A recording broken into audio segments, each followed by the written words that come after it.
দিচ্ছেন, তিনি আপনার মা।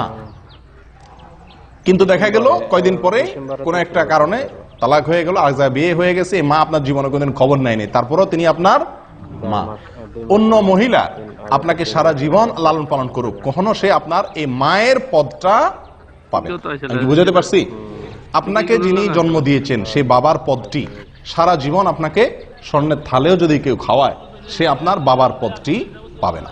কিন্তু আমাদের দেশে সাধারণত যে লালন পালন করে, পালক আনে, তাকে ওই ছেলে মেয়েরাও বাবা ডাকে, আর বাবা ওই লোকও তাদেরকে ছেলে মেয়ে হিসাবে সমাজের লোকের কাছে পরিচিত করে। আর সমাজের লোকজনও আমরাও সবাই কি তাদেরকে ওই লোককে অমুকের বাপ, অমুকের মা, আর ওই ছেলে মেয়েগুলাকে অমুকের ছেলে, অমুকের মেয়ে বলে আমরা সম্বোধন করি। এটা জায়েজ না, এটা জায়েজ নাই ভাই।